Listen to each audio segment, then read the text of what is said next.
الصيف بقى وحر الصيف وملناش طقطان نقف في المطبخ. تعالي اقول لك على غدا واو من الاخر هتحضريه في نص ساعه. يلا بينا. اول حاجه معانا كيلو من الدقيق منخول كويس جدا جدا، تقدري تقللي الكميه او تكتريها براحتك. بعد كده حاطين عليه ذره من الملح وكيس كامل من البيكنج باودر. لو هتعملي نص كيلو هتحطي نص الكيس. الكيلو دي اخد 3 كوبايات الا ربع من الميه. انا بنزل بكوبايتين وتالت كوبايه ببتدي اندع بيها واحده واحده علشان محتاجش ميه تاني دقيق تاني والعجينه تبوظ مني. بفضل بقى الم في العجينه بتاعتي. اول ما بتلاقيها لمت من الطبق يبقى كده تمام، ما تحطيش ميه تاني. هي العجينه بتاعتك محتاجه عجن مش محتاجه ميه. يعني ممكن الكيلو ياخد من كوبايتين ونص ل3 كوبايات الا ربع. نعجن كويس جدا جدا لحد ما العجينه بتاعتنا تبقى بالشكل ده، بتلزق لكن بتسيب في الايد مطاطيه. بصوا العجينه عامله ازاي. هنسيبها طبعا نغطيها ونسيبها ترتاح لمده نص ساعه.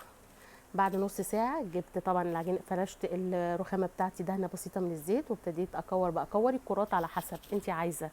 احنا النهارده هنعمل حواوشي، انت عايزه الحواوشي رغيف كبير ولا صغير. طبعا هنسيبها نغطيها ونسيبها ترتاح نص ساعه. في النص ساعه دي هنعمل طبعا عجينه الحواوشي. بصلتين كبار، طبعا تقدري تكتري او تقللي براحتك، فلفل بارد او حامي براحتك.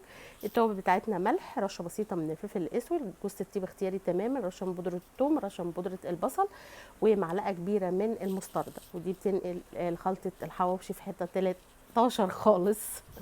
هاخد الكلام ده كله افرمه كويس جدا. بعد كده هنزل بنص كيلو من اللحمه المفرومه. تقدري طبعا تكتري او تقللي الكميه طبعا براحتك خالص.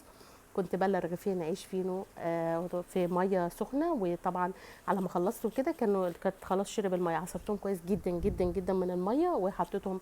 اهم حاجه عصري جدا.